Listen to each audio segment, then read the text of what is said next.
మంచిది. దేవుని వాక్యాన్ని ధ్యానించుకుంటాము. మనము పరిశుద్ధ లేఖనంలో కల్వారిని గురించి విస్తారంగా రాయబడి ఉంది. యేసయ్య శిలువ మరణం గురించి విస్తారంగా రాయబడి ఉంది.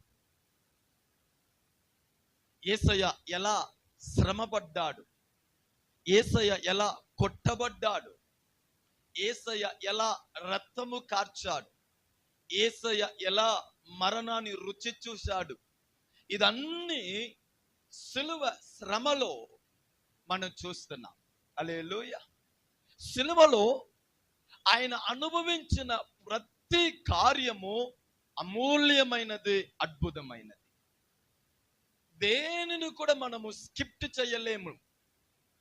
ఏ అనుభవాన్ని కూడా ఇది అంత అవసరం లేదులే అని చెప్పలేము. శిలువలో యేసయ్యతో సంబంధించిన ప్రతి కార్యం, అది ఆయన మాట్లాడిన మాటలైనా, ఆయన చేసిన ప్రార్థన అయినా, ఆయనలో కనబడే గాయాలైనా, ఆయన చేతు కాళ్ళు కొట్టబడిన మేకు అయినా, ముళ్ళు కిరీటమైన, ఆయన చిందించిన రక్తమైనా, ఆయనని యెరూషలేము వీధిలో నుండి గొల్గొతా కొండ దగ్గర తీసుకొని వచ్చే ఆ అనుభవాలైనా, ఏదైనా సరే, పిలాతు భవనములో ఆయనని కొట్టిన ఆ కొరడా దెబ్బలైనా, గెత్సెమనేలో ఆయన చేసిన ప్రార్థన, ఆ ప్రార్థన ఆయన చెమట రక్తంగా మారిన అనుభవం అయినా సరే, ప్రతి ఒక్కటి మన జీవితానికి అద్భుతము, మన జీవితానికి గొప్ప ఆశీర్వాదాన్ని తీసుకొచ్చే కార్యం. అందుకే యేసయ్య శిలువ మరణం లేకపోతే కల్వారి అనుభవము క్రైస్తవులకి, యేసయ్య పిల్లలకి గొప్ప ఆశీర్వాదాన్ని కలుగచేస్తుంది. ఆ కల్వారిని ధ్యానించుట మనకి ఒక ఆశీర్వాదం. ఇలా ఆ కల్వారిలో యేసయ్య శ్రమలో ఎన్నో అనుభవాలు మనకు కనబడుతూ ఉంటే, ఈ అన్ని అనుభవం కంటే అది శ్రేష్టమైన ఒక అనుభవము, ఒక శ్రేష్టమైన సత్యము మనకు కనబడుతుంది. అది ఏమిటంటే ఆయన ప్రేమ. హల్లెలూయా. అందుకే భక్తులు కల్వారి ప్రేమ అంటారు.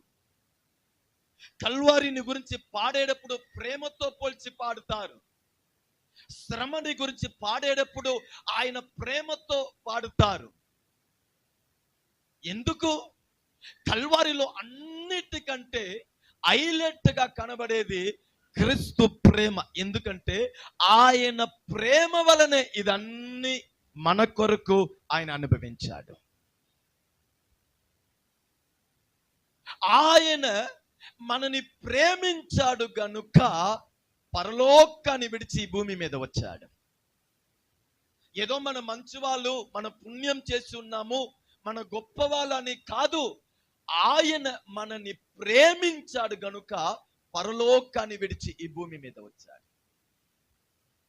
ఆయన మనని ప్రేమించాడు గనుక మన పాపముని తన మీద ఆయన తీసుకున్నాడు. ఆయన మనని ప్రేమించాడు గనుక, లేకపోతే ఆయన ప్రేమ స్వరూపి గనుక మన కొరకు ఆయన శాపమయ్యాడు, మన కొరకు ఆయన శిక్షని అనుభవించాడు. ఆయన మనని ప్రేమించాడు గనుక మన కొరకు ఇబ్బందిని, ఇరుక్కుని, కొరడా దెబ్బని కూడా ఆయన సంతోషంగా ఆయన ఏందండి తన మీద తీసుకున్నాడు. ఇది అన్ని దేని వలన కలిగింది, దేని వలన చేశాడంటే ఆయన ప్రేమ స్వరూపి గనుక, ఆయన మనని మిక్కిలిగా ప్రేమిస్తున్నాడు గనుక మన కొరకు ఇదన్నీ ఆయన చేశాడు. హల్లెలూయా. అందుకే మొదటి యోహాను పత్రిక 4వ అధ్యాయము 8వ వాక్యము 9వ వాక్యం చదవండి. మొదటి యోవాను పత్రిక 4వ అధ్యాయము 8, 9. దేవుడు ప్రేమ స్వరూపి. మైక్. ప్రేమ లేనివాడు దేవుని ఎరుగడు. దేవుణ్ణి ఎరుగడు. అక్కడే ఉండండి. దేవుడు ఎవరంట? ప్రేమ స్వరూపి. ప్రేమ లేనివాడు దేవుని ఎరుగడు. అంటే ప్రేమ లేనివాడంటే ఆ ప్రేమ స్వరూపి ఈలో ఉన్న ఆ ప్రేమని ఎరగని వాడు, అనుభవించని వాడు, పొందని వాడు. ఎవరిని ఎరగని వాడంట? దేవుని ఎరుగడు. సార్, ఆయన ప్రేమని పాడుట గొప్పతనము కాదు, ఆయన ప్రేమని వర్ణించుట గొప్పతనము కాదు. వీటికంటే ఎక్కువ ఆ ప్రేమని నేను కలిగి ఉండాలి. ఆమేన్ చెప్పండి. హల్లెలూయా. ఒక యాపిల్ ని నేను తినకుండా, నేను దాని రుచిని అనుభవించకుండా యాపిల్ గురించి ఎంతసేపు మాట్లాడినా ఏ ఉపయోగం?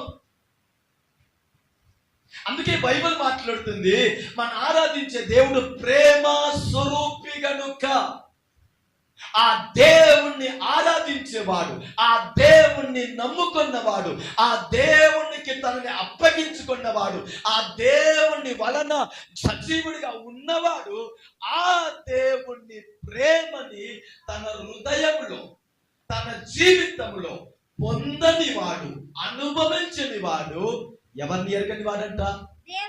ఆయన ఏ దేవుణ్ణి పాడుతున్నాడో, పొగుడుతున్నాడో ఆ దేవుణ్ణి వ్యక్తిగతంగా ఎరగని వాడు. అంటే ఆయన ఆరాధనలో ఏ లేదండి? జీవం లేదు. ఆయన ప్రార్థనలో జీవము లేదు. ఆయన కృతజ్ఞతలో జీవము లేదు. ఎందుకు? ఆయనని ఈయన మనసు ఎరగకుండా, అనుభవించకుండా, ఆయనలో ఉన్న ప్రేమ, ఆయన చూపించే ప్రేమని తన జీవితంలో పొందుకోకుండానే ఒక ఆత్మీయ జీవితాన్ని ఈయన చేస్తున్నాడు కనుక ఆయనని ఎరగని వాడు. అంటే విశ్వాసాన్ని చెప్పుటకు అర్హత లేదు. ఆ విశ్వాసం వలన దేవుడు మహిమ పొందలేడు. హల్లెలూయా. నేను ఆయనని ఎరిగిన వాడే ఉండాలంటే, నేను యేసయ్యని కలిగిన వాడే ఉండాలంటే, నేను యేసయ్యతో జీవించేవాడే ఉండాలంటే, నేను నా యేసయ్య కలిసిమెలిసి ఉన్నామని మన మనస్సాక్షి చెప్పాలంటే, నేను ఆయన ప్రేమని నా జీవితంలో నేను పొందిన వాడై ఉండాలి, రుచి చూసిన వాడై ఉండాలి, నా మాటలో ఆయన ప్రేమ కనబడాలి, నా ఆరాధనలో ఆయనని నేను అనుభవించే ప్రేమ కనబడాలి. దేవుడు కూడా ఒట్టి ప్రేమని మాటల్లో చెప్పేవాడు కాదండి. చాలా మంది ప్రేమని డైలాగ్ లోనే చెప్తారు. చాలా మంది ప్రేమ డైలాగ్ ని సందర్భంని బట్టి చెప్తారు. ఈయన అలా మనల్ని ప్రేమించే ఆ ప్రేమని ఏదో మాటలోనే ఈయన చెప్పి పూర్తి చేయలేదు. 9వ వాక్యం చదవండి.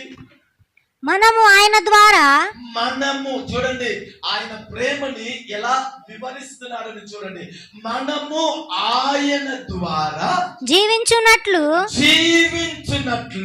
దేవుడు తన అద్వితీయ కుమారుని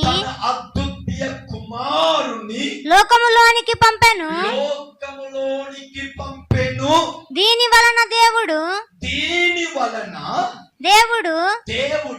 మన యందు ఉంచిన ప్రేమ ప్రత్యక్షమయ్యను. ఆమేన్ చెప్పండి. ప్రేమ ఎలా దేవుడు తన ప్రేమను ఎలా ప్రత్యక్షపరిచాడు? ఎలా మనకి బయలుపరిచాడు? మాటల వలన, లేకపోతే ఏదో ఒక ఆశీర్వాదం వలన, లేకపోతే ఏదో ఒక అద్భుత కార్యాన్ని చేసి తన ప్రేమని నిరూపించాడా? ప్రత్యక్షం చేశాడా? కాదు. తన కుమారుడిని మన కొరకు సిలువలో మరణానికి అప్పగించి తన ప్రేమని ఆయన ప్రత్యక్షపరిచాడు. మాటతో తన ప్రేమని ప్రత్యక్షపరచలేదు, ఆశీర్వాదంతో తన ప్రేమని ప్రత్యక్షపరచలేదు, అద్భుతం చేసి తన ప్రేమని ప్రత్యక్షపరచలేదు. మనల్ని ఆయన ప్రేమిస్తున్నాడని ఆ ప్రేమని రూఢిపరచుటకు, మనకి తెలియచేయుటకు, మనకి ప్రత్యక్షమవుటకు ఏం చేశాడంట? తన అద్భుత కుమారుని మన కొరకు మరణానికి అప్పగించాడు. ప్రేమ మాటతో సంబంధించినది కాదు, ప్రేమ త్యాగముతో సంబంధించినది. హల్లెలూయా. ప్రేమ డైలాగ్ తో సంబంధించినది కాదు, మెసేజ్ తో సంబంధించినది కాదు, వస్తుతో సంబంధించినది కాదు, గిఫ్ట్ తో సంబంధించినది కాదు, అది త్యాగముతో సంబంధించినది. తన కుమారుని మన కొరకు కల్వరి శిలువలో త్యాగం చేసి నేను నిన్ను ఇంత ప్రేమిస్తున్నాననేది ప్రత్యక్షపరచాడంట. హల్లెలూయా. ఆ దేవుణ్ణి ఆరాధిస్తున్నామంటే మనం ఎంత ధన్యులండి, ఎంత ధన్యులు. ఆ ప్రేమ వలనే కాదా మనము ఎలా ఉన్నాము? బ్రతికి ఉన్నాం. చెప్పండి, ఆ ప్రేమ వల్లనే మనము బ్రతికి ఉన్నాం. వేరే దేని వలన మనం బ్రతికి ఉండలేదండి. మనం బ్రతికి ఉన్నామంటే ఆ కల్వారి ప్రేమ వలనే. హల్లెలూయా. ఆ ప్రేమని మనం ఎంతగా గణపరచాలి, ఆ ప్రేమకి మనం ఎంత కృతజ్ఞత గలవారై ఉండాలి, ఆ ప్రేమని మనం ఎంతగా మన జీవితంలో మనం అనుభవించాలి. అందుకే బైబిల్ మనకి ఇలా బోధిస్తుంది. ఎఫెసీయులకు రాసిన పత్రిక, ఏ ప్రేమ వలన నువ్వు బ్రతికి ఉన్నావో ఆ ప్రేమ కొరకే నువ్వు బ్రతకాలి. ఎఫెసీయులకు రాసిన పత్రిక 4వ అధ్యాయము 32వ వాక్యము. ఒకని ఎడల ఒకడు మాట చాలా జాగ్రత్తగా మీరు అని ఒకరిని ఎడల ఒకరిని దయ కలిగి కరుణా హృదయులై క్రీస్తునందు దేవుడు మిమ్మును, చూడండి, క్రీస్తునందు దేవుడు మిమ్మను క్షమించిన ప్రకారము మీరును ఒకరినొకరు క్షమించుడి. ఒకరిని ఎడల ఒకరు క్షమించుడి. చాలు. ఇప్పుడు దేవుడు మనని క్షమించాడు. హల్లెలూయా. దేవుడు మనని క్షమించాడు. అందుకే ఆ వాక్యం చెప్తుంది, దేవుడు క్రీస్తునందు మనని క్షమించిన ప్రకారం. ఏ ప్రకారము? క్షమించిన ప్రకారము మనము కూడా ఏం చేయాలంట? ఒకరిని ఒకరు క్షమించాలి. మన సమాపన ఎవరిలాగా ఉండాలంట? మాట్లాడాలి. ఈ క్రీస్తు లాగా.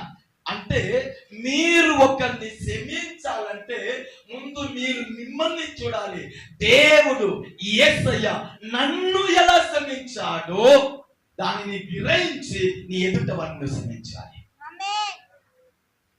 నీవు నిన్ను ఆలోచించేటప్పుడే నువ్వు ఎదుట వారిని సరిగా క్షమించగలుగుతావు.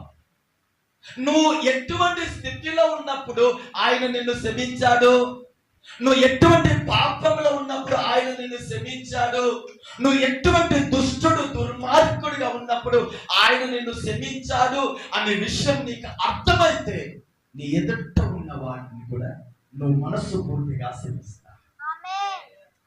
హల్లెలూయా.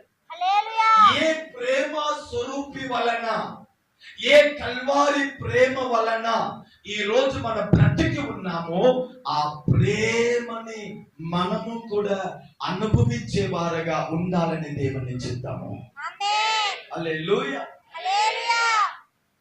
మన ధ్యానించే ఈ వాక్య భాగము మనకి బోధిస్తుంది. ఎలా బోధిస్తుంది? మనం క్రీస్తులాగా క్షమించే వారుగా ఉండాలి. ఈరోజు ఒకరికి సహాయం చేయాలా, సహాయం చేయగలుగుతా. ఏదైనా ఇయ్యగలుగుతున్నా. కానీ ఒకరిని మనస్సు పూర్తిగా క్షమించే విషయం వచ్చేటప్పుడు చాలా మంది మనస్సు ఒప్పుకోట్లేదు. సత్యాన్ని చాలా జాగ్రత్తగా మీరు వినాలి. ఒకరితో మాట్లాడాలా, మాట్లాడతానులే. ఏదైనా చెయ్యాలా, చేస్తానులే. కానీ ఒకరిని మనస్సు పూర్తిగా క్షమించాలంటే మనసు ఒప్పుకోట్లేదు. ఆరాధన చేసినప్పుడు కూడా, వాక్యం విన్న తర్వాత, సంఘానికి వచ్చిన తర్వాత, యేసయ్యని గురించిన అవగాహన నాకు కలిగిన తర్వాత కూడా క్షమించే విషయం వచ్చేటప్పుడు నా మనసు ఒప్పుకోట్లేదు. హల్లెలూయా. మనం ఎందుకు క్షమించలేకపోతున్నాం అనే విషయము మనకి అర్థం అవ్వాలంటే క్రీస్తు నన్ను ఎలా క్షమించాలనే విషయం మనకి అర్థం అవ్వాలి. ఆమేన్.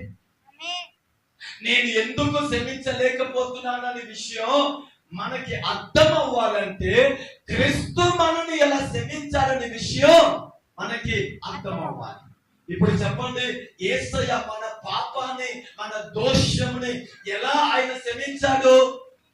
ఆయన మనని ప్రేమించాడు కనుక ఆయన నా పాపాన్ని క్షమించాడు. చెప్పాలి, ఎలా మనని క్షమించాడు?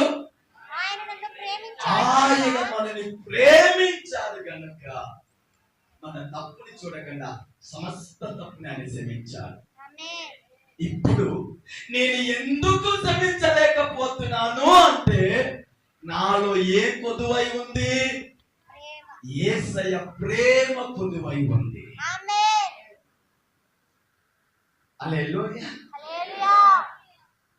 నాలో మిగిలిన ఏది కూడా కొదువ లేదు. నాలో కొదువై ఉన్నది ఏమిటి అంటే యేసయ్య ప్రేమ. హల్లెలూయా. ఆయనలో ప్రేమ ఉంది కనుక క్షమించగలుగుతున్నాడు. నేను ఎందుకు క్షమించలేకపోతున్నానంటే నాలో యేసయ్యని పాడుతున్నాను, యేసయ్యని ఏంటంటే అవగాహన నాకు ఉంది, కానీ యేసయ్య ప్రేమ నా మనస్సులో లేదు. హల్లెలూయా.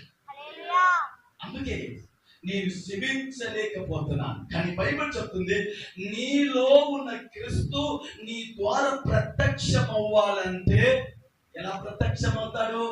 నీలో ఆయన ప్రేమ నివసిస్తేనే. నీలో యేసయ్య ఉన్నాడని నువ్వు నిర్ణయించాలంటే నువ్వు క్షమించేవాడై ఉన్నావా అనేది పరిశోధించు. ఈ వాక్యాన్ని ధ్యానించేటప్పుడు గత దినంలో నేను కొంచెం అలా జస్ట్ పాస్ట్ లైఫ్ ని కొంచెం నేను అలా ఆలోచించి చూశాను. నేను ఇంకా ఎవరినైనా క్షమించకుండా ఉన్నానా, లేకపోతే ఎవరితో అయినా నేను ఇంకా మాట్లాడకుండా ఉన్నానా, ఇంకా ఎవరి మీద ఏదైనా నాకు ఏంటంటే ఆ చిన్న చేదు ఏదైనా ఉందా, మర్చిపోయినది ఉందా? హల్లెలూయా. దేవుని మహాకృప, అందరితో మాట్లాడే కృపని దేవుడు ఇచ్చాడు. వరము కాదు క్రీస్తుని ఏంటంటే ప్రత్యక్షపరిచేది ప్రేమ. హల్లెలూయా. నీకు క్రీస్తు ప్రేమ ఉంటే, నీవు ఆరాధించని యేసయ్య ప్రేమ, నీ కొరకు ప్రాణమిచ్చినని యేసయ్య, నిన్ను బ్రతికించినని యేసయ్య ప్రేమ నీ మనసులో ఉంటే, నీ భర్త నిన్ను క్షమించి ఇక్కడ కూర్చుంటా, నీ భార్యని నువ్వు క్షమించి ఇక్కడ కూర్చుంటా, నీ తల్లిదండ్రులు నిన్ను క్షమించి ఇక్కడ వచ్చి కూర్చుంటా, నీ స్నేహితులని, నిన్ను గాయపరిచిన వారిని, నిన్ను హింసించిన వారిని, నీకు విరోధంగా తప్పు చేసిన వారిని నువ్వు క్షమించి ఇక్కడ వచ్చి ఆయనని ఆరాధించు. హల్లెలూయా. బైబిల్ చెప్తుంది, ఈరోజు దేవుడు ముందు, ఆయన జీవ వాక్యము ముందు కూర్చున్నాను. మనము ఆ కల్వారి ప్రేమని ధరించుకున్న వారై ఉన్నామా? మీరు అందరిని క్షమించి ఇక్కడ కూర్చున్నారా? అందరితో ఐక్యత గలవారు ఇక్కడ కూర్చున్నారా? అందరితో ప్రేమ గలవారు ఇక్కడ కూర్చున్నారా? మీ మనసుకి మీకు తెలుసు. మీ మనసు లేరిన దేవునికి అని తెలుసు. లేకపోతే క్రీస్తు మనలో నుండి ప్రత్యక్షం అవ్వలేడు. నీ స్నేహితుడు నీలో ఉన్న యేసయ్యని చూడలేడు. నీ యజమానుడు నీలో ఉన్న యేసయ్యని చూడలేడు.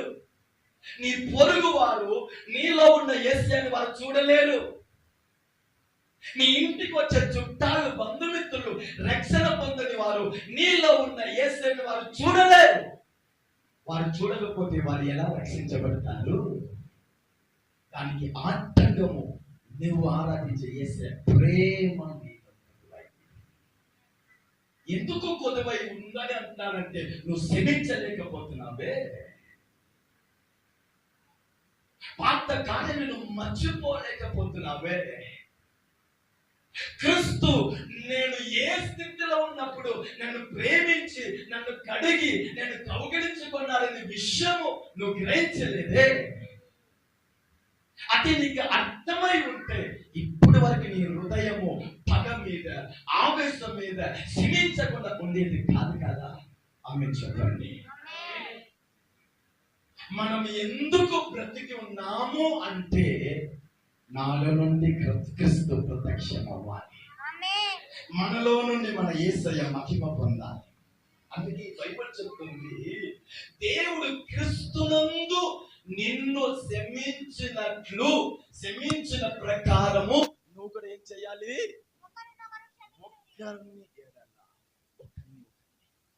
ఎవరవ్వచ్చు?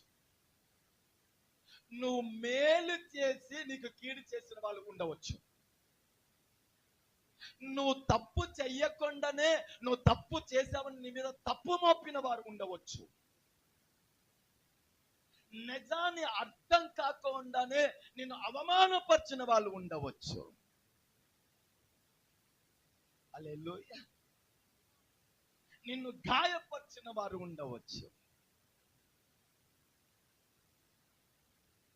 భర్త ఉండవచ్చు, భార్య ఉండవచ్చు, ఇంట్లో ఉండవచ్చు, బయట ఉండవచ్చు. ఒక్కరిని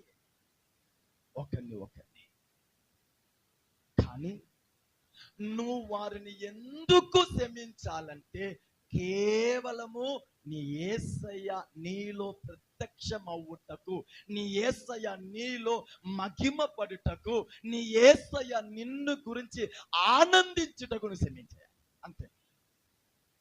దీనివల్ల పోస్టింగ్ వచ్చింది, దీనివల్ల నీకు లాటరీ వచ్చింది, దీనివల్ల నీకు సన్మానం వచ్చేది కాదు. నా యేసు నన్ను క్షమించాడు గనుక నేను క్షమిస్తున్నా. అలా మీరు క్షమించేటప్పుడు మీరు దేవునికి ఎలా మారుతున్నారంట? అదే ఎఫెసీయులు 5వ అధ్యాయం 1వ వాక్యం. కావున మీరు ప్రియులైన పిల్లల వలె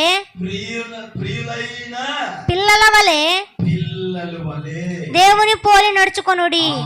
అప్పుడు మీరు యేసయ్య ప్రేమ మీలో వచ్చేటప్పుడు మీరు క్షమించే వారిగా మారుతున్నారు. మీరు క్షమించేటప్పుడే నీకు చెప్పనా, మీరు ఎప్పుడు క్షమించుట మొదలు పెడతారో మీలో ఉన్న విరోధాలు బయటపోయింది. సార్, ప్రార్థన మీరు ప్రార్థించారని మీ మనసులో ఉన్న కోపము, మీ మనసులో ఉన్న పగ, మీ మనసులో ఉన్న విరోధము, మీ మనసులో ఉన్న ఏంటండి చేదైన వేరు శరీర ఆ స్వభావంలో పోవదు. ఉపవాసం వలన కాదు, ప్రార్థన వలన కాదు, ఆరాధన వలన కాదు, పాటల వలన కాదు, ఏంటంటే అర్పణ విత్తుట వలన కాదు. నీ మనసులో ఉన్న విరోధము, పగ, చేదైన వేరు, అపవిత్రత, కఠినము, ఆవేశము నీ హృదయాన్ని నుంచి ఎప్పుడు పోతుందంటే క్రీస్తు మహిమ కొరకు నువ్వు క్షమించుట మొదలు పెట్టే మరో క్షణంలోనే నీ హృదయం పరిశుద్ధాత్మ పరిశుద్ధపరుస్తున్నాడు. హల్లెలూయా. మీరు ఒక్కరిని యేసయ్యని తలంచుకొని మీరు క్షమించుట మొదలు పెట్టండి. మీ హృదయంలో సమాధానం వచ్చేసింది, మీ హృదయంలో సంతోషం వచ్చేసింది, మీ హృదయంలో ఆత్మీయ అనుభవాలు వచ్చేసింది. దాని తర్వాత మీరు ఆరాధన చేయగలుగుతారు. దాని తర్వాత దర్శనం చూడగలుగుతారు.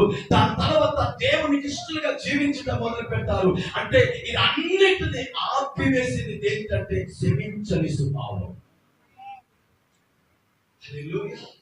అందుకే క్షమించని స్వభావం ఉంది చూసారా, అది చాలా భయంకరమైన చేదైనది. మొత్తం చెట్టుని చేదుగా మార్చేసింది, ఆకుని చేదుగా మార్చివేసింది, ఆ కొమ్మల్ని చేదుగా మార్చేసింది, ఆ కాయని చేదుగా మార్చేసింది. చేదైనది. క్షమించని స్వభావము వలన హృదయం బలహీనత వచ్చేసింది. క్షమించే మరో క్షణము నువ్వు దేవునికి ఇష్టలైన పిల్లలుగా మారుతున్నావు. ఆమె చెప్పండి. హల్లెలూయా.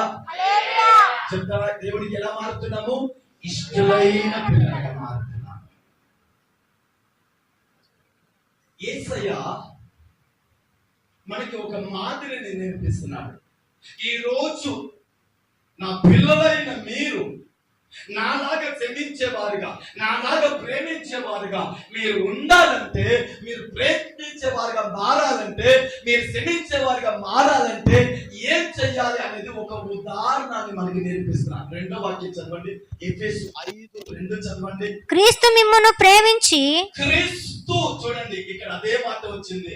క్రీస్తు యేసయ్య మిమ్మల్ని ప్రేమించి పరిమళ వాసనగా ఉండుటకు మన కొరకు తన్ను తాను దేవునికి అర్పణముగాను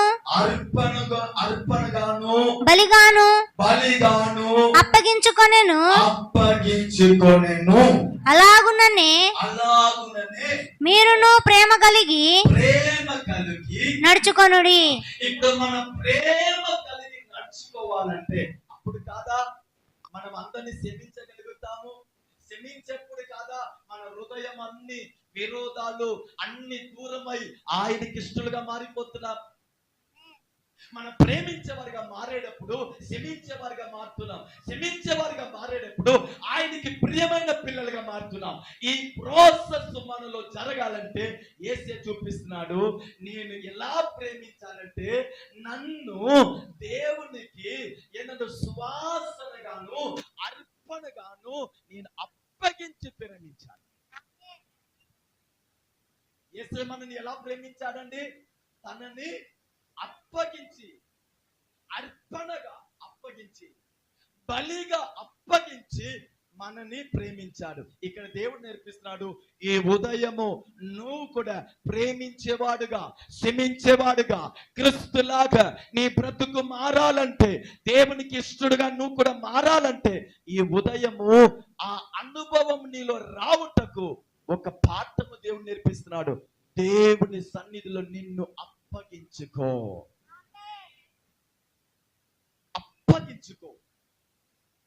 నువ్వు అప్పగించేటప్పుడు పరిశుద్ధాత్ముడు నీ హృదయాన్ని తన ప్రేమతో నింపుతాడు. నువ్వు అప్పగించేటప్పుడు నీ హృదయాన్ని క్షమించే హృదయంగా పరిశుద్ధాత్మ మారుస్తాడు. క్రీస్తు అర్పణగా బలిగా అప్పగించి మనల్ని ప్రేమించినట్టు, క్షమించినట్టు నువ్వు కూడా ప్రేమ గలవాడాయి, నువ్వు కూడా క్షమించేవాడాయి, నువ్వు కూడా దేవునికి ఇష్టడుగా మారాలంటే అప్పగించుకోవాలని నేర్పిస్తున్నాడు. ఏంటంటే అప్పగించుకోవాలంటే దేవుని సన్నిధిలో ప్రార్థనలో యథార్థంగా నువ్వు నిన్ను దేవునికి అప్పగించే, దేవా నేను నీ బిడ్డే, వాక్యం వింటున్నాను, సన్నిధికి వస్తున్నాను, కానీ నేను క్షమించలేకపోతున్నానయ్యా, ప్రేమ కలిగి ఉండలేకపోతున్నానయ్యా, నీ ప్రేమ గురించి అర్థమయ్యి కూడా నేను ఆ ప్రేమలో నడవలేకపోతున్నానయ్యా, ప్రేమగా ఉండాలని అనుకుంటున్నాను కానీ ఉండలేకపోతున్నాను, క్షమించాలని తీర్మానిస్తున్నాను కానీ క్షమించలేకపోతున్నానయ్యా అని నీవు నీ బలహీనతని దేవుడి సన్నిధిలో ఏం చెయ్యాలి? అప్పగించాలి. ఎలా అప్పగించాలి? అర్పణ వలనే అప్పగించాలి, బలి వలనే నువ్వు అప్పగించాలి. యేసయ్య కల్వారి సిలువలో తనని అప్పగించినట్టు మనము కూడా కల్వారి అనగా ఆయన సన్నిధిలోను అప్పగించాలి.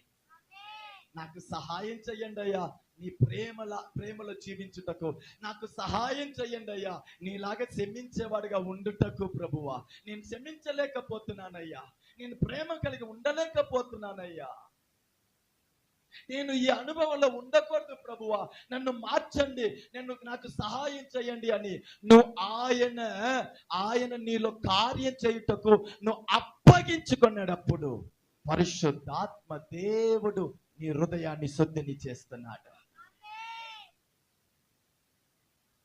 ఎలా మన ప్రేమ గలవాడై, ఎలా మనం క్షమించేవాడై మారాలనేది యేసు మనకి నేర్పిస్తున్నాడు. హల్లెలూయా. ఏమండి, మీ సామర్థ్య కొలది మీరు ఎవరిని ప్రేమించలేరు, క్షమించలేరు. మీ ఇంటి వారిని మీరు ప్రేమిస్తారు, మీకు నచ్చిన వారిని మీరు ప్రేమిస్తారు, కానీ పొరుగు వారిని మీరు ప్రేమించలేరు.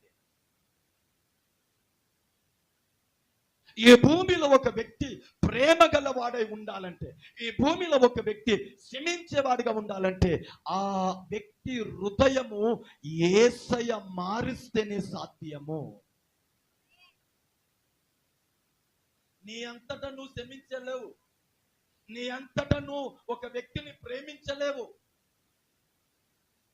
క్రీస్తు ప్రేమ నీలో నుండి బయలుపడాలంటే, నువ్వు క్షమించేవాడిగా ఉండాలంటే నీ హృదయాన్ని పరిశుద్ధాత్మ దేవుడు తన కంట్రోల్లో తీసుకుంటేనే సాధ్యము.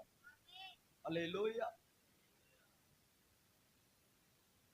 నువ్వు ఎప్పుడు నేను ప్రేమించేవాడిగా క్షమించేవాడిగా మారాలని నువ్వు అప్పగిస్తావో అప్పుడు రోమా పత్రిక 5వ అధ్యాయము 5వ వాక్యాన్ని చూడండి.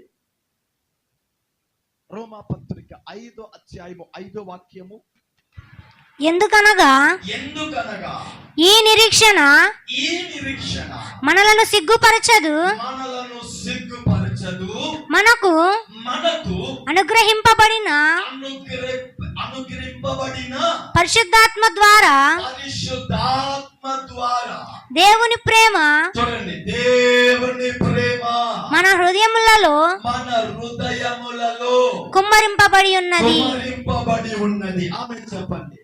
అంటే ఇప్పుడు మన హృదయములో యేసయ్య ప్రేమ రావాలంటే, మన హృదయము యేసయ్యలాగా ప్రేమించే హృదయంగా మారాలంటే, మన హృదయము యేసయ్యలాగా క్షమించే హృదయంగా మారాలంటే ఈ హృదయములో ప్రేమ ఎవరి వలన కుమ్మరించబడుతుంది? అందుకే అంటున్నాను, పరిశుద్ధ ఆత్మ సహాయము లేకుండా నువ్వు ప్రేమించేవాడిగా జీవించలేవు, నువ్వు క్షమించేవాడిగా జీవించలేవు, దేవునికి ఇష్టడుగా జీవించలేవు. అందుకే ఆత్మ ఫలము ఏమనగా మొదటిగా ప్రేమ. పరిశుద్ధాత్మ ఆత్మ ఫలములో ప్రథమ మాట ఏమిటండి? ప్రేమ. ఆ ప్రేమ నీ హృదయంలో రావాలంటే ఎవరు నీకు సహాయం చేయాలి? పరిశుద్ధాత్మ. పరిశుద్ధాత్మ నీ హృదయాన్ని ప్రేమించే హృదయంగా, క్షమించే హృదయంగా మార్చాలంటే నువ్వు ఏం చెయ్యాలి? దేవుని సన్నిధిలో నువ్వు బలహీనతను ఒప్పుకొని, నువ్వు దేవా ఇలాగా నేను మారాలి అని అప్పగించుకోవాలి. హల్లెలూయా. ఏమండి, ఈ అనుభవాలు గనుక మన జీవితంలో రాకపోతే నేను క్రైస్తవుడు అని చెప్పుకోవటానికి అర్థం లేదు. ప్రేమించుట, క్షమించుట, ఇది రెండు మన జీవితంలో లేకపోతే నేను 100 రోజు ఉపవాసం చేసిన ఫలితం ఉండదు. 365 రోజు నేను ఆయనని పాడిన ఫలితం ఉండదు. నేను మరణించే వరకు సంఘానికి వస్తా ఉన్న ఫలితం ఉండదు. ఎందుకు తెలుసా? నాకు నా దేవుడి మధ్యలో ఆ బంధాన్ని కలిపేదే క్రీస్తు ప్రేమ. హల్లెలూయా. ఈ రోజు మనము దేవుని పిల్లలుగా పిలువబడుతున్నామంటే కల్వారి ప్రేమ వల్లనేగా. ఈ రోజు మనం నీతిమంతులుగా మార్చబడ్డామంటే కల్వారి ప్రేమ వల్లనేగా. ఈ రోజు వరకు మన తప్పిదము క్షమించబడుతుందంటే ఆ కల్వారి ప్రేమేగా. నరకానికి తప్పించబడ్డావంటే ఆయన ప్రేమ కాదా? అపవాదికి నన్ను అప్పగించకుండా ఇప్పటి వరకు కాపాడుతున్నాడు ఆయన ప్రేమ కాదా? మీరు ఏ కోణంలో ఆలోచించినా నువ్వు బ్రతికి ఉండుటకు మూల కారణం ఆయన ప్రేమ, ఆయన సమాధానం. అది మనలో రాకపోతే మన పరిపూర్ణులుగా మారమండి. యేసయ్య ప్రేమ, యేసయ్య క్షమించే హృదయం నాలో రాకపోతే నేను పరిపూర్ణుడిగా మారలేను. నేను రాకడికి సిద్ధపడలేను. నా ప్రార్థనకి జవాబు రాదు. దేవుడు నాతో కలిసి మెలిసి నడవలేడు.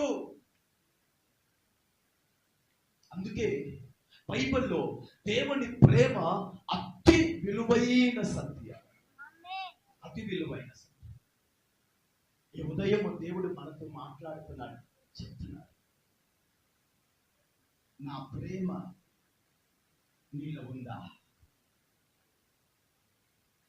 దేవుడు యేసులో నుండి మనల్ని క్షమించినట్టు నువ్వు నీ పొరుగు వారిని క్షమించావా? ఈ ఉదయం ఇక్కడ కూర్చుండగానే మీ మనస్సాక్షి మీ హృదయాన్ని గురించి ఏం చెబుతుంది?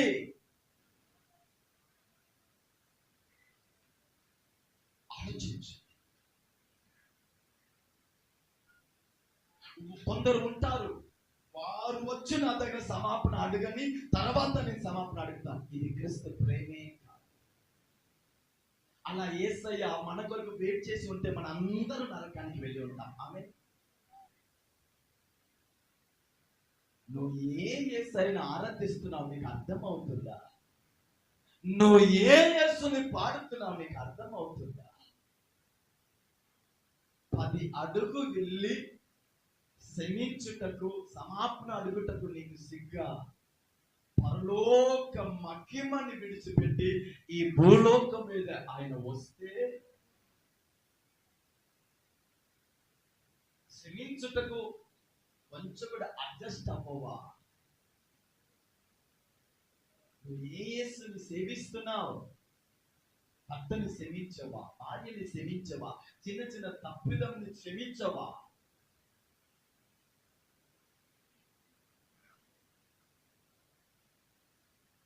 నేను తగ్గిపోను అని మనసు గల వారైతే నువ్వు దేవుని ఎరగని వాడు.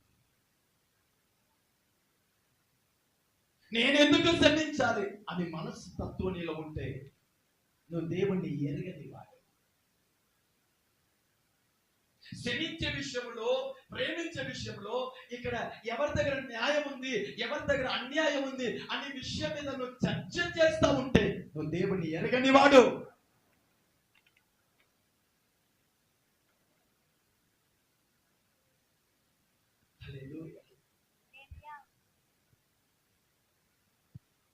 ఈ ప్రేమని స్టెఫనస్ కలిగి ఉన్నాడు కనుక, చూడండి, ఈ ప్రేమని స్టెఫనస్ కలిగి ఉన్నాడు కనుక ఆ రోజు అందరూ స్టెఫనస్ మీద రాయి వేస్తే, రాయి విసిరేసి ఆయనను కొట్టే స్టెఫనస్ ఆ మరణించే వేళలో ఏంటంటే మోకాల మీద వచ్చి అన్నాడు, దేవా వీళ్ళ మీద శిక్ష రాకుండా వీరిని. అపోస్తులు 7 అధ్యాయం చివరి వాక్యమా? అపోస్తులు 7 చివరి. అతడు మోకాల్లోని, అతడు మోకాల మీద ఉంది, ప్రభువా వారి మీద ఈ పాపము మోపకుమని మోపవద్దని గొప్ప శబ్దముతో పలికెను. గొప్ప శబ్దముతో ప్రార్థించాడు. ఏమండి, ఈయన పరిశుద్ధుడు, దేవుని బిడ్డ, సేవకుడు. అప్పుడు అక్కడ ఉన్న క్రీస్తు విరోధులు అందరూ రాయి తీసుకొని ఈ స్టెఫనస్ మీద విసిరేస్తే భయంకరంగా గాయపడ్డాడు, ఏంటంటే హింసించబడ్డాడు. ఇప్పుడు మరణ దగ్గర వచ్చేసాడు. అప్పుడు మోకాళ్ళ వచ్చి, దేవా ఈ పాపం వీరి మీద రావుతాయి, క్షమించండి. ఈ స్తెఫనుసు ఎలా ఈ మరణ వేళలో కూడా తనని రాయితో కొట్టిన వాళ్ళని, హింసించిన వాళ్ళని ఎలా అంటే మోకాల్లో వచ్చి శమించగలిగాడంటే ఇద్దడు మనసులో కల్వారి ప్రేమ నివసించింది కనుక. ఎందుకంటే యేసయ్య కల్వారి శిలువలో మరణించేటప్పుడు చివరిగా అన్నాడు, తండ్రి, 7 మాటల మొదటి మాట, తండ్రి మీరు ఏం చేయుచున్నారో ఎరుగరు కనుక క్షమించండి అయ్యా. నేను ఎవరిని వీళ్ళకి తెలియట్లేదయ్యా, నా ప్రేమ విలువ వీళ్ళకి తెలియట్లేదు ప్రభువా, నేను ఎందుకు తగ్గించి ఉన్నాను వీళ్ళకి తెలియట్లేదు, నా ప్రేమ వీళ్ళకి తెలిసిపోతే నా మీద కొట్టరయ్యా. యేసయ్య సిలువలో క్షమించినట్టు ఆ ప్రేమ ఎవరు మనసులోకి వచ్చేసిందండి?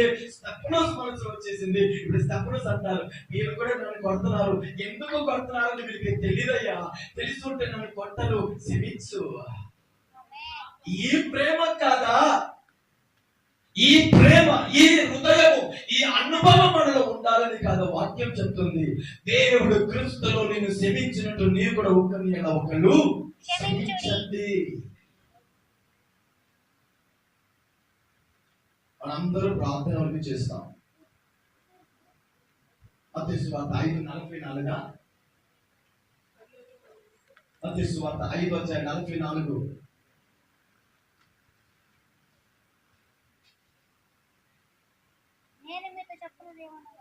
నేను క్షమించే వారిని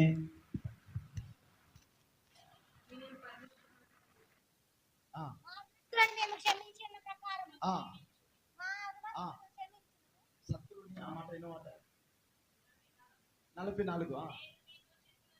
నేను మీతో చెప్పినది ఏమనగా మీరు పరలోకమందున్న మీ తండ్రికి కుమారులై ఉండునట్లు మీ శత్రువులను ప్రేమించుడి. మిమ్మల్ని హింసించే వారు మీరు క్షమించకుండా ఎలా ప్రార్థన చేస్తారు? యేసయ్య ఆ కాంటాక్ట్ ని చూడండి ఎలా చేస్తానంటే, పరలోకములో ఉన్న మీ తండ్రికి మీరు కుమారులు కుమార్తె అయి ఉండాలంటే, ఈ ఉదయం నన్ను అడుగుతాను, మీరు పరలోకానికి వెళ్ళాలా వద్దా? రాకడలో మీరు ఎత్తబడాలా వద్దా? యేసయ్య మీతో ఉండాలా వద్దా? అని అంటున్నాడు. పరలోకములో ఉన్న మీ తండ్రికి మీరు కుమారులై కుమార్తె అయి ఉండాలంటే ముందు ఏం చెయ్యాలి? కొన్ని ఇంట్లో భర్తే భార్యకి శత్రు, కొన్ని ఇంట్లో భర్తకి ఎవరు శత్రు అంటే భార్య. మన జీవితంలో ఒకే ఒక శత్రువు ఉండాలి, ఆయన పేరు సాతాను. కానీ మనం ఎంత మంచి వాళ్ళంటే ఆయన వదిలిపెట్టి మిగిలిన వాళ్ళు అందరినీ సాతాను లిస్టులో పెట్టేశారు. అది మనం చేసే దుర్మార్గం. మీరు పరలోకానికి వెళ్ళాలంటే, ఈ భూమిలో దేవుని పిల్లలై జీవించాలంటే, ఇది దేని వలన సాధ్యమంట? నీ శత్రువుని ఏం చెయ్యాలి? ప్రేమించుడి. రెండోది, మిమ్మల్ని హింసించు వారి కొరకు ప్రార్థన చేయుడి. అయ్యా, ప్రేమ లేకుండా మీరు ప్రార్థన చేస్తారా? చెప్పండి. మీ శత్రువుని మీరు ప్రేమించకుండా, అంటే క్షమించకుండా ఆయన క్షేమము కొరకు మీరు ప్రార్థన చేస్తారా? చెప్పండి. హల్లెలూయా. అర్థమవుతుందండి? ప్రేమని దేవుడు ఎక్కడ పెట్టేశాడు? సెంట్రల్ పాయింట్ లో, జంక్షన్ గా పెట్టేశాడు.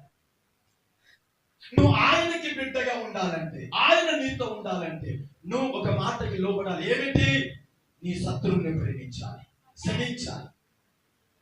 నువ్వు ఇక్కడ నేను మీకు చెప్తానండి, మీ మనస్సు యేసయ్య ప్రేమతో నింపబడకపోతే, నీ మనస్సు యేసయ్యలాగా క్షమించే మనసుగా మారకపోతే, నువ్వు చేసే ప్రార్థనకి ఫలితము లేదు. క్షమించిన తర్వాతనే సార్ ప్రార్థన మొదలు పెట్టాలి. మనం క్షమించకుండా ఇక్కడ వచ్చి కాక ఏంది? ఎవరికి కావాలి అన్య భాష. క్షమించిన తర్వాత నేను ప్రార్థన చేయాలి. ఇది బైబిల్ నియమం. నా యేసయ్య అలాగనే చేస్తాడు. సిలువలో మొదటి మాట క్షమించాడు, తర్వాత మాట మొత్తం ప్రార్థన. హల్లెలూయా. చూసారా, మన జీవితం, మన ఆశీర్వాదం, ఈవెన్ మన పరలోకానికి వెళ్ళాలన్నా కూడా మొత్తాన్ని ఏ పునాది మీద పెట్టాలండి? ప్రేమించే పునాది, క్షమించే పునాది మీద. అది చెయ్యకుండా ఉన్నంత వరకు కంటికి కనబడని వైరస్, ఒక క్యాన్సర్ వైరస్ మన శరీరంలో వచ్చిందంటే అది కనబడదు. ఒక్కొక్క అవయవాలను ఎలా అది నష్టపరుస్తూనే పోతా ఉంటాయో, మీరు ఎంతవరకు మీ హృదయాన్ని కఠినపరుస్తూ మీరు క్షమించకుండా ఏదైనా ఉంటారో అంతగా నువ్వు నీ జీవితంలో ప్రతి ఏరియాలో నీకు తెలియకుండానే నష్టాన్ని నువ్వు అనుభవిస్తానే ఉంటావు. సంపాదిస్తావు, సంపాదనను అనుభవించదు. భార్యాభర్త బంధంలో ఒక తృప్తి, ఒక సమాధానము ఉండదు. కుటుంబ వాతావరణము దేవుని దయలో ఉండదు. ఒక వైరస్ లాగా ప్రతి విషయాన్ని పాడు చేస్తానే ఉంటాయి. కృపలో ఎదగలేవు, సంఘంలో ఉండలేవు, సమర్పణలో ఉండలేవు, పరిశుద్ధతలో ఉండలేవు, దేవునికి ఇష్టంగా ఉండలేవు, ఆత్మ ఫలంలో పొందలేవు. ఎందుకంటే ఒక వైరస్ నీలో నుండి అన్నింటినీ పాడు చేస్తుంది. ఏమిటి? క్షమించని వైరస్. అందుకే నువ్వు ప్రార్థన చేయలేకపోతున్నావు. అందుకే సంఘం మీద నీకు పట్టు లేదు. అందుకే దేవుడి మీద నీకు పట్టు లేదు.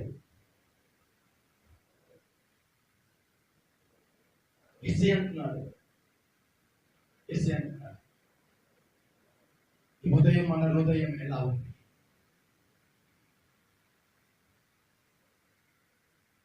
దేవునికి నువ్వు బిడ్డగా ఉన్నావా అంటే నువ్వు క్షమించేవాడు, ప్రార్థించేవాడు. ఒక ఈ ఉదాహరణని యేసయ్య బైబిల్లో ఒక ఉపమానముల నుండి మనకి చెప్పాడు. ఆ మాటలు చెప్పి నేను ముగిస్తాను, మనం ప్రార్థన చేస్తాం. తీసుకుంటాం. మత్తయి సువార్త 18వ అధ్యాయం. మత్తయి సువార్త 18వ అధ్యాయము. మత్తయి సువార్త 18వ అధ్యాయము 21 నుంచి 35 వరకు ఇక్కడ వాక్యం ఉందండి.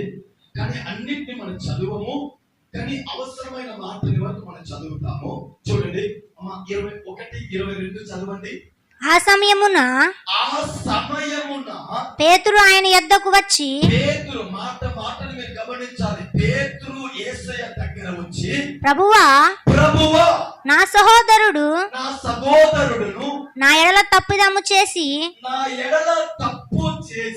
చేసిన ఎడల నేనెన్ని మార్లు అతను క్షమింపవలెను? ఇది మన డైలాగ్ కదా. ఏందయ్యా పొద్దాకైనా క్షమించాలి, ఒక్కసారి పర్వాలేదు, 2 సారి పర్వాలేదు, పదే ఏంది నేను నీకు ఎలా కనబడుతున్నాను అంటాం కొందరు కొన్నిసార్లు.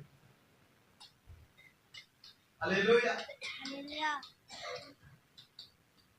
ఆ ఒక్కసారి కూడా ఆయనని క్షమించేద్దాం, ఇది లాస్ట్, దీని తర్వాత ఇంక నీకు మామూలుగా ఉండదు అంటాం. ఇప్పుడు పేతురు వచ్చి యేసయ్య అంటాడు, నా సహోదరుడు నాకు విరోధంగా ఏదో మాట్లాడాడు, ఏదో చేశాడు, నాకు కోపం వచ్చింది, క్షమించాను, సరేలే అన్నాను. ఇప్పుడు యేసయ్య దగ్గర వచ్చి అడుగుతున్నాడు, ఎన్నిసార్లు ఇలా క్షమించాలి? అమ్మా చదువు. 7 మార్లు మట్టుక అని. వీడిలో ఒక లెక్క ఉంది. ఇక్కడే మనం పొరపాటు చేస్తున్నాం. ఆమె చెప్పండి. ఇంతవరకే నేను క్షమిస్తానయ్యా, దీని తర్వాత ఇక నీకు అంతే. ఈయన లెక్క ఏమిటి? 7 మార్లు మట్టుక. 7 మార్లు మట్టుక అంటే ఈయన మనసులో అంతే. ఇంతే నీతో మాట్లాడేది, ఇంతవరకే నేను క్షమించేది, ఇంతవరకే నీకు అవకాశం, దీని తర్వాత ఇంకా నేను ఎవరనేది నీకు చూపిస్తాను. ఇప్పుడు యేసయ్య అంటున్నాడు. అందుకు యేసు అతనితో ఇట్లా అనేను, 7 మార్లు మట్టుకే కాదు, 7 మార్లు వరకు కాదు, 77 మార్లు మట్టుకని నీతో చెప్పుచున్నాను.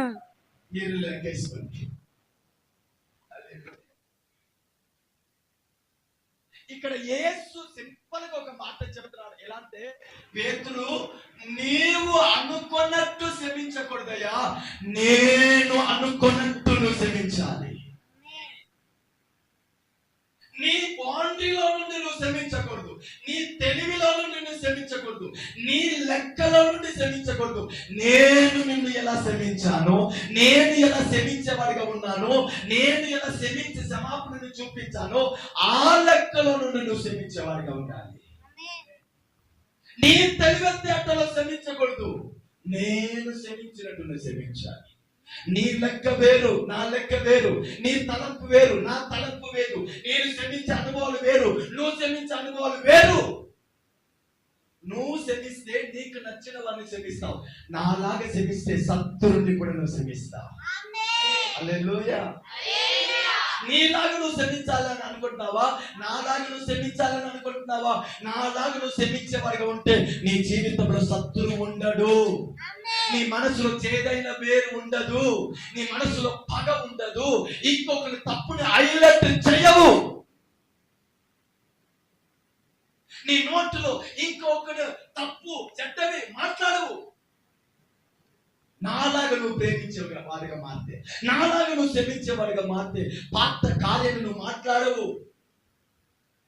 పాత విషయాన్ని ఇంకొక దగ్గర షేర్ చేయవు. ఎన్నిసార్లు క్షమించాలి? యేసు అంటాడు, నాలాగా క్షమించేవాడిగా ఉంది. ఇదండి క్షమించే విధానం. క్షమాపణలో ఏం లేదండి, లిమిట్ లేదండి, బౌండరీ లేదండి.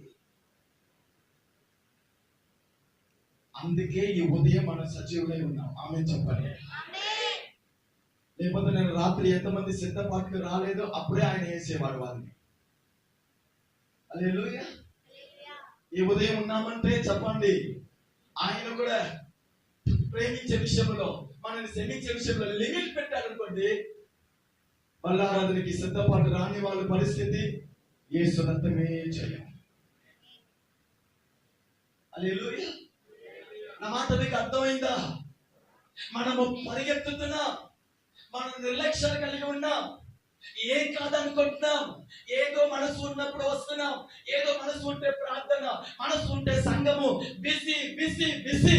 ఇది అన్ని వలన ఆయనకి ఎంత కోపం వస్తా ఉంటాయి, ఎంతగా ఆయన బాధపడతాడు. అంత కోపం వచ్చినా బాధపడినా మన విషయంలో నిర్లక్ష్యన గలవాడే ఉన్నాడు, మన విషయంలో క్షమించేవాడై ఉన్నాడు, మన విషయంలో ప్రేమ గలవాడై ఉన్నాడు. కనుక ఈ ఉదయం కూడా యేసయ్యాని పిలువుటకు మన సజీవులై ఉన్నాము. అందుకే ఎన్నుమారు క్షమించాలి కాదు, జీవితం అంతా క్షమించేవాడిగా ఉంటాం. ఈ మాటని చెప్పి అమ్మా ఇప్పుడు 23వ వాక్యాన్ని చదువుతారా? కావున పరలోక రాజ్యము తన దాసుల లెక్క చూచుకొన గోరిన. అక్కడ ఒక నిమిషం ఉండదు సార్. ఈ క్షమించే విషయం, ప్రేమ విషయంలో దేవుడు ఇక్కడ చెప్పే మాట తెలుసా? ఒక్క రోజు లెక్క అడుగుతాడు. ఈ మాటని మీ గుండెలో రాసి పెట్టుకోండి. ఎవరి మీద ఇప్పుడు కూడా మీ మనస్సులో కోపం ఉందో, క్షమించకుండా ఉన్నారో, ఈ క్షణము దానిని మీరు తీసివేయకపోతే ఒక్కరోజు లెక్క అడుగుతాడు. నువ్వు క్షమించే విషయం, నువ్వు ప్రేమించే విషయం ఒకరోజు దేవుడు లెక్క అడుగుతాడు. తీర్పు దినముల లెక్క అడుగుతాడు. ఆయన నువ్వు క్షమించావా? ఆయనకు ప్రేమ చూపించావా? ఆయన సమాపణ అడిగితే నువ్వు పట్టించుకోకుండా పోయావుగా? ఒక్కరోజు లెక్క అడుగు. తీర్పు దినమున నువ్వు ప్రేమించిన విధానం మీద, నువ్వు క్షమించిన విధానం మీద దేవుడు లెక్క అడుగుతాడు. వాక్యాన్ని కంటిన్యూ చేయాలి. తన దాసుల యొద్ద లెక్క చూచుకొన గోరిన ఒక రాజును పోలి ఉన్నది. అతడు లెక్క చూచుకొన మొదలు పెట్టినప్పుడు అతనికి 10,000 తలాంతులు అచ్చి ఉన్న ఒకడు అతని యొద్దకు తేబడెను. నేను చెప్పేస్తాను, టైం లేదు కనుక నేను చెప్పేస్తాను. ఇప్పుడు రాజు ఉన్నాడండి. రాజుకి ఒక రాజు భవనంలో అకౌంట్స్ కి ఒక వ్యక్తి ఉంటాడు. ఈ రాజు ఆ అకౌంట్స్ చేసే వ్యక్తి దగ్గర అడిగాడు, మన దగ్గర అప్పు తీసుకున్న వాళ్ళు ఎవరెవరయ్యా? ఆ ఎక్కువ అప్పు తీసుకున్న వాళ్ళు ఎవరు? ఇప్పటి వరకు అప్పు చెల్లించారా ఏంది అని రాజు లెక్క అడిగినప్పుడు, అప్పుడు ఆయన దగ్గర పనిచేసే వాళ్ళ వ్యక్తి చెప్పాడు, రాజు ఒక వ్యక్తి ఉన్నాడు, ఆయన 10,000 కంటే ఎక్కువ అప్పు తీసుకున్నాడు కానీ ఇప్పటి వరకు చెల్లించలేదు. 10,000 16,000 అప్పు తీసుకున్నాడు కానీ దానిని చెల్లించలేదు అన్నాడు. అప్పుడు రాజుకు కోపం వచ్చింది. ఆ వ్యక్తిని పిలిపించు అంటే ఆ వ్యక్తి వచ్చాడు. రాజు అతని మీద కోపపడి అన్నాడు, నువ్వు ఈ అప్పుని చెల్లించకపోతే నిన్ను, నీ ఇంట్లో ఉన్న వస్తువుని, నీకు కలిగినదిని మొత్తం నేను చిరపట్టేస్తాను, ఏంటంటే జైల్లో వేసేస్తాను అని రాజు ఆజ్ఞ ఇస్తే, కోపపడితే అప్పుడు ఆ వ్యక్తి ఏం చేస్తాడండి? 24వ వాక్యమా. కాబట్టి ఆ దాసుడు అప్పుడు ఆ దాసుడు అతని ఎదుట సాగిలపడి మ్రొక్కి, చూడండి, రాజా దగ్గర సాగిలపడి మొక్కి, నా ఎడల ఓర్చుకొనుము, ఓర్చుకోండయ్యా, నీకు అంతయు చెల్లింతునని చెప్పగా. చాలమ్మా. ఇప్పుడు ఈ రాజా ఈ భక్తుడు అంటున్నాడు, అయ్యా కొంచెం నా మీద ఓపిక కలిగి ఉండయ్యా, త్వరగా నేను మొత్తం చెల్లిస్తానయ్యా అంటే, అప్పుడు రాజు ఆయన మీద ఓపిక గలవాడై ఆ దాసుని మీద యజమానుడు కనికరపడి వానిని విడిచిపెట్టి వాను అప్పు క్షమించాను. ఈ మాట చెప్పండి, వాని అప్పు క్షమించాను. అందరు ఇక్కడ చూడండి, ఈ అప్పు గలవాడు రాజు దగ్గర బతిమిలాడాడు, కాలు కట్టుకున్నాడు, రిక్వెస్ట్ చేశాడు. అప్పుడు ఆ రాజు ఒకటి కనికరపడ్డాడు. ఆమె చెప్పండి. రెండోది ఆయనను విడిపించాడు. మూడోది అతడు అప్పు మొత్తాన్ని ఏం చేశాడు? 10,000 16,000 అప్పు కనికరపడ్డాడు.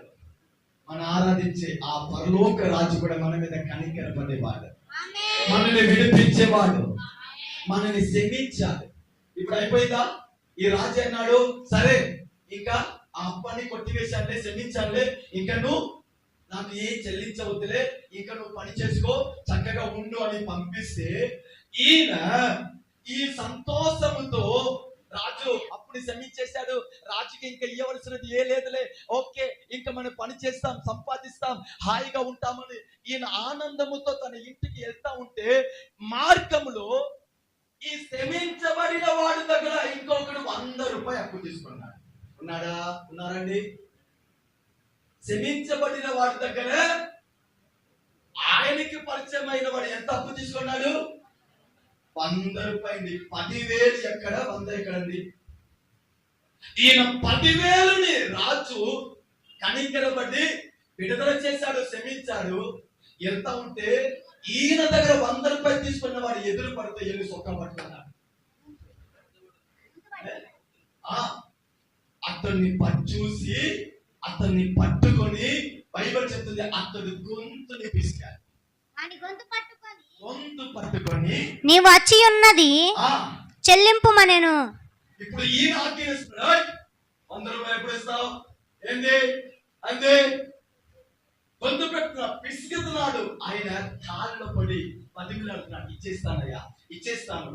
ఆయన మాటని వినకుండా అతన్ని కొట్టి హింసించి జైలు వేసేస్తాడు. అంతేనా?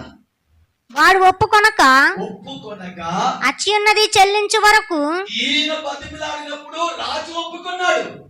కానీ ఈయన దగ్గర 100 రూపాయలు అప్పు తీసుకున్నవాడు బతిమిలాడితే ఈయన ఒప్పుకుంటానికి మనసు లేదు. ఉన్నారా మీరు? ఒప్పుకునే మనసు ఉందా? సరేలే, పోనీలే, పర్వాలేదులే, మనం దేవుని పిల్లలు అని చెప్పే మనస్తత్వం ఉందా? కొందరు ఉంటారు, ఎలా వదిలిపెట్టినా కూడా వీడు తిప్పుబడతాడు. ఎలా వదిలిపెట్టావు?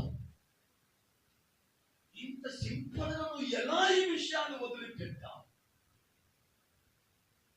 అటువంటి సైతానికి చాలా దూరంగా మీరు ఉండాలి. ఈ నొప్పి పెట్టేవాడు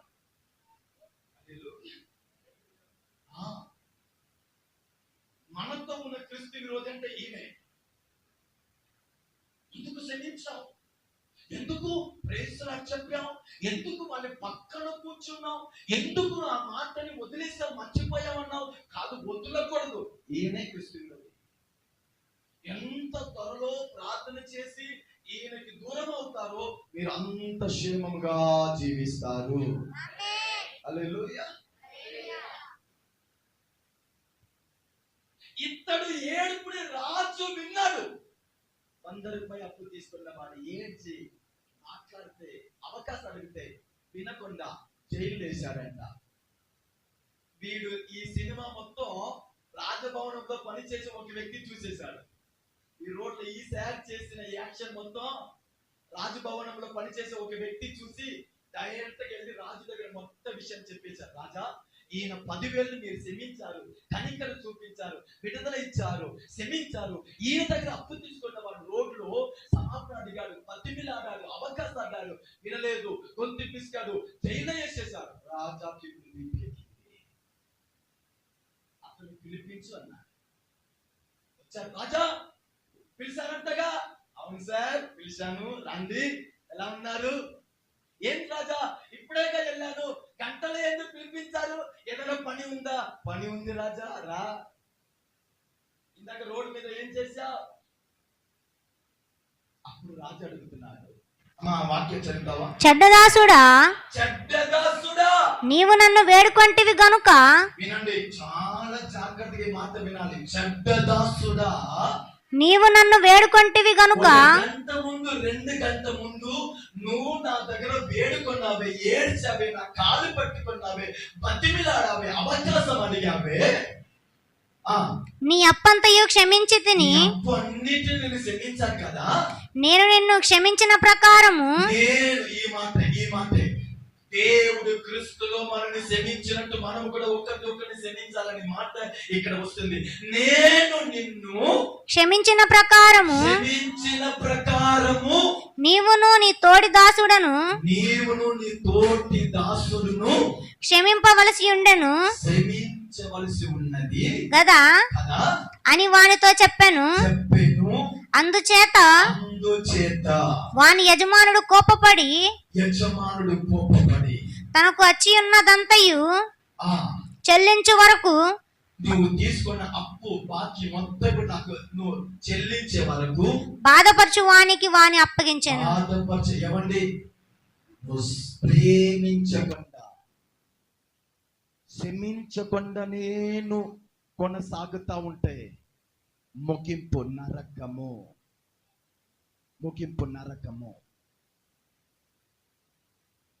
ఈ ఉదయం దేవుని సన్నిధికి వచ్చిన దేవుని సంగమా, రాజు అయిన యేసు నిన్ను క్షమించినట్టు అలాగనే నువ్వు కూడా క్షమించకుండానే ఈ భక్తి జీవితాన్ని కొనసాగిస్తా ఉంటే ఒక రోజు లెక్కాడికే రోజు నువ్వు తలదించుకొని ఉండాలి.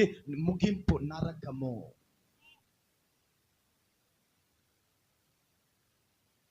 ఇంటిలో భార్య భర్త సమస్యలు వస్తూ ఉంటాయి, తగాదులు వస్తూ ఉంటాయి. క్షమించుకొని ముందు సాగుతున్నారా? పొరుగు వారితో చిన్న చిన్న మాటలు ఉంటాయి, క్షమించిన వాడైన ఉన్నావా? మూడో వ్యక్తిని గురించి ఇరువురు కలిసి మాట్లాడుకుంటున్నారా? ఈ ఉదయము దేవుడు మనతో మాట్లాడుతున్నాడు. నీ మనసులో ఉన్న వేరైన చేదు బయట పోతుందా? ఉంచుకోవాలని నువ్వు అనుకుంటున్నావా? నీకు బాగా తెలుసు ఇప్పుడు వరకు నువ్వు ఎవరితో మాట్లాడకుండా ఉన్నావు. నీకు బాగా తెలుసు ఇప్పుడు వరకు నువ్వు ఎవరిని మనసు పూర్తిగా క్షమించకుండా ఉన్నావు. వాళ్ళు తప్పు చేశారు, వాళ్ళు విరోధంగా మాట్లాడారు, వాళ్ళు చేసినది కరెక్ట్ కాదు, అయినా కూడా నీ ఆశీర్వాదము కొరకు నువ్వు క్షమించాలి. నీ దేవుడు నీకు దూరం అవ్వకుండా ఉండుటకు నువ్వు క్షమించాలి. నువ్వు కృపకు దూరం అవ్వకుండా, నీ ఇంటికి దూరం అవ్వకుండా, ఆయన తోడు నీకు దూరం అవ్వకుండా ఉంటున్నట్లు నువ్వు క్షమించాలి. లేకపోతే ఇవాళ మనం తీసుకోవలసిన బల్లారాధన మనకు ఆశీర్వాదంగా ఉండదు. ఈ ఉదయం మనం చేసిన ఆరాధన పాటల్లో ఒక జీవం ఉండదు. ఒక సేవకుడుగా చేయి జోడించి చెప్తా, ఈ చేదైన అనుభవంలో నేను వచ్చిన వాడే. నేను ముంబైలో హాస్టల్లో ఉన్న కాలంలో ఒక అక్క నన్ను తిట్టిందని 1 సంవత్సరం పైగా నేను మాట్లాడలేదు, ముఖం కూడా చూడకుండా అంత కఠినంగా జీవించిన వాడు. తిట్టిందని, నా తప్పుని చెప్పి తిట్టిందని సంవత్సరం పైగా నేను మాట్లాడలేదు, ముఖం చూడట కూడా ఇష్టపడకుండా అంత కఠినంగా జీవించిన వాడే.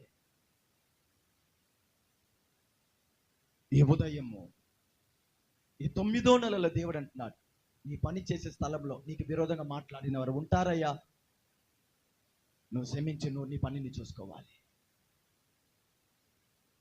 వెనక నిన్ను కొంచెం తప్పుగా మాట్లాడేవారు ఉంటారు, దేవుడి మీద దానిని అప్పగించి క్షమించి నువ్వు వెళ్ళిపోవాలి. భార్య భర్త ఒక ఇంటిలో ఉండుట గొప్పతనం కాదు, ఒకరిని క్షమించి ప్రేమించే వరకు కలిసిమెలిసి ఉండుట ముఖ్యం. దేవుని సన్నిధిలో దేవుడు అయ్యా నువ్వు గొప్పవాడని చెప్పుట ముఖ్యం కాదు, ఆ గొప్ప దేవుని ప్రేమ ఈ వారంలో నువ్వు ఎక్కడెక్కడ చూపించావు, ఎక్కడెక్కడ నువ్వు చూపించలేదు గ్రహించాలి. ఈ ఉదయం దేవుడి ముందు ఒకసారి నేను క్షమించాలి ప్రభువా, ఒక్క సమాపన నీ మనసులో లేదు కనుక ఇన్ని సమస్యలు నీ జీవితంలో జరుగుతుందని దేవుని సన్నిధిలో నేను ఖచ్చితంగా చెప్పగలుగుతాను. ఒక్క క్షమించని స్వభావం వలన నీ కుటుంబంలో నీ ఆత్మీయ జీవితంలో బయట పోరాటము జరుగుతుందని నేను ఖచ్చితంగా నీకు చెప్పగలుగుతాను. ఈ ఉదయము ఈ మందిరం నుంచి నువ్వు బయట అడుగు పెట్టే మునుపు నీ హృదయంలో ఒక్కళ్ళు కూడా క్షమించని వారు ఉండకూడదు. ఇక్కడి నుంచి నువ్వు బయట అడుగు పెట్టేలోపు నీ హృదయంలో ప్రతి కోపము కాల్చబడాలి, ప్రతి విరోధము కాల్చబడాలి. వారు గుర్తుకు వచ్చేటప్పుడు వారిని నువ్వు మనసు పూర్తిగా ఇప్పుడు క్షమించేసేయాలి. వారు ఆ పాత అలవాటు, పాత మాటలు, వారు మాట్లాడినది, వారు చేసినది, వారు చెప్పినది ఇప్పుడే నీ హృదయం నుంచి బయటికి పోవాలి. నీ హృదయంలో యేసయ్య రక్తం దిగి రావాలి, నీ హృదయంలో యేసయ్య మనసు దిగి రావాలి. ఇప్పుడే నీ తలంపుల సమాపన, నీ హృదయంలో ఒక్కరి గురించి క్షమించే ఆ ప్రార్థన నీలో ఇప్పుడే బయటికి రావాలి. అందరూ మోకరిస్తారా? క్షమించే పరిశుద్ధ ఆత్మ ఇప్పుడే అందరూ అప్పగించండి, అందరు ఇప్పుడే అప్పగించండి.